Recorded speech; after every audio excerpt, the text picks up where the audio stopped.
भाजप नेते सुधीर मुनगंटीवार नाराज असल्याची सूत्रांची माहिती आहे। मंत्रिपद न मिळाल्यानं मुनगंटीवार नाराज असल्याची शक्यता वर्तवली जाते। नागपुरात असून सुद्धा आज विधान भवनात मुनगंटीवार फिरकले नाही। कालच्या शपथविधी सोहळ्यात देखील मुनगंटीवारांची अनुपस्थिती पाहायला मिळाली।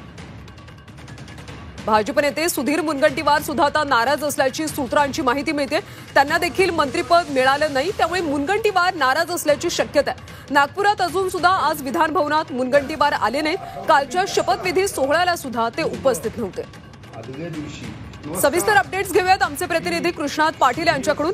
कृष्णात, खरं तर काल मंत्रिमंडळाचा विस्तार झाल्यानंतर अनेक नाराज सध्या समोर येतात, त्यातच सुधीर मुनगंटीवार सुद्धा नाराज असल्याची माहिती आहे।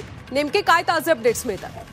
सुधीर मुनगंटीवार कालच्या शपथविधी सोहळ्याला देखील हजर नव्हते। आज नागपुरात असून देखील ते विधानसभेतल्या कामकाजात सहभागी झालेले नाहीत, त्यामुळे त्यांना मंत्रिपद न दिल्यामुळे ते नाराज असल्याची चर्चा सध्या सुरू झालेली आहे। सुधीर मुनगंटीवार हे भाजपचे ज्येष्ठ नेते आहेत आणि विदर्भातले एक चांगले व्यक्तिमत्व म्हणून त्यांना ओळखलं जातं आणि त्यांना मंत्रिपद मिळेल अशी एक अपेक्षा होती, कारण ज्येष्ठ नेते होते, प्रत्येक मंत्रिमंडळात भाजपच्या ते सहभागी देखील होते, परंतु यावेळी मात्र त्यांना डावलण्यात आल्यामुळे ते नाराज असल्याची चर्चा सध्या सुरू आहे।